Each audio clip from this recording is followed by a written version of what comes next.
Tala falava nei tai au Samoa au smel whaafonga o le whaapoponga o tala lau li tio Polinisia.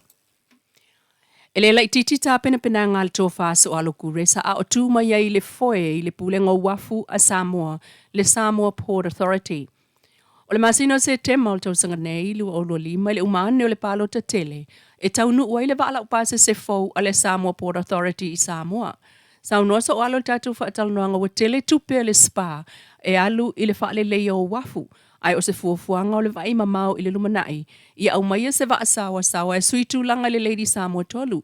O le waa FOU lea e taunu umaya se tema, o le Lady Naomi lua e o atu i le 5 se laulu to tele o le pase se mata vale 5 sfulu e o fiai. E le ato se itu lai malanga i le waa upolu masavai a umia o le fast full minute.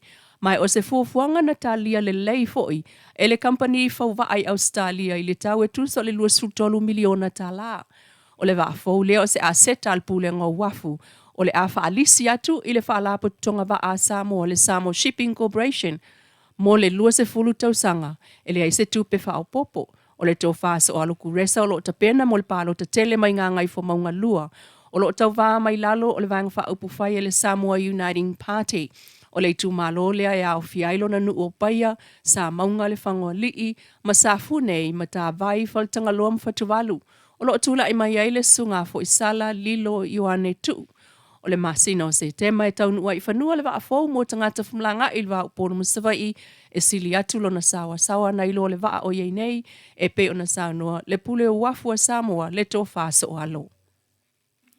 E ui ina le ipasi al palemene le tala i le tupe fasa so al minister tausi o tupe le fionga lau timu ia a FOU wele se waa ai talu sa le mawhai o na wha maliaina ma wha tupe vaenga tele e maise o le tasi tesimal valu miliona tala mo le polkalame e tumalo. Pe taina ia tau i tu stala, le matuasi i tia o tamau ainga o Samoa o yei nei. O lea fōlinga si i tia o tamau ainga o Samoa, wa ia fola ai foi, e matua FOU e mawhai o na wha tupe. Vaenga e pe o na fola ina, e vaenga wha upu whai, e ke mpeni ai mo le palo ta tele o le masina FOU. Awa afa awa si tia o tamau ainga, e mawhai mele. Tūlanga le nei, o cash flow al malo le nei, langa fa sal tūla fono ta ua tua. Al cash flow al malo le nei, makua healthia. Lea lava foreign reserves. Ualo ilalo ai ta lafu, o leo mawhainga koe ai ka lafu. Wa mawhai temini on tatu to ai ta lafu. Ma o leo si itia fo ile ta lai o tupe al malo. Fua ilunga tatu tupe ai e mau ni. O lea e alua ilunga le si itia o tūlanga o tatu tamawainga. Economic growth. Ia levo si le ye matua healthia ka ko foreign reserves. Tato tupe fasao. O le ua over voi mal pilion. Asi si le fo tato tala o tupe.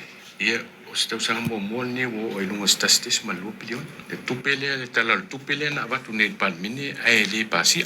Ai toi fa foi mai. O le failo ilo le o si iti o tamawai. Le o le si ilunga tato tala fa tau tupe tau sanga. O le failo manit no ana o le leo tato tamawai. O mea ia o te wa e tui nei, mea ia ua folo mai, fiu ngaftia. O le lui le mea lea, o le wha wina.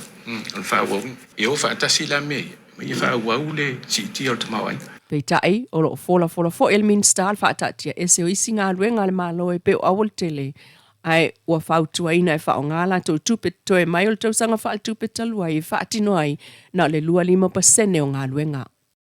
Ua whalawilo mai nei le pale mia tausia Samoa fia me Naomi mata afa. Ua pasia le kabineta le whaongaina lea o se vaenga tupe. Mo le tolu masina mua le tausanga wha le tupe FOU. O le nei whai unga, na whaia ina ua tapunia le pale meni i la satoru o Iuni. Ma mawhai ai o na pasia le pilo le tupe po le appropriation bill. A o le ia amata le tausanga wha le tupe i la sa mua o Iulai. E pe ona ta uai i tula fono whaavaya Samoa. Pe a le i pasia le pilo le tupe i le amatanga o le tausanga. E mawhai e le minista o tupe i lalo o le whaatananga a le kabineta. O na whaatanga se vai ngā tupe e whaawa waitau tuata ua le malo. Ai o le tupe le mawhaila o na siliatu. Na I lo se vaenga o le tupe na toe mai le tausanga ua mawai e whapopo i le kua taulina o whainga. Ma o nei se leni o le awhaungaina lea I vaenga tāua e pei o le tongiina o overtime o tangata whaingaluenga le malo o le whaanga solonga o ngaluenga I matanga luenga ma office tu mau. O penisione mo tangata matutua ma le fesoswani lea mo ilato e mana o ngā whapitoa. O fesoswani tau se leni skolasipi mo whanaua o ngā matonga fitinga e awina ati atunu I whafo. O fesoswani me whaingaluenga mo le whare mai pe whatawa ingo swa umai atunu e mamao. Sauniu ninga mo le palo ta tele I le masina FOU.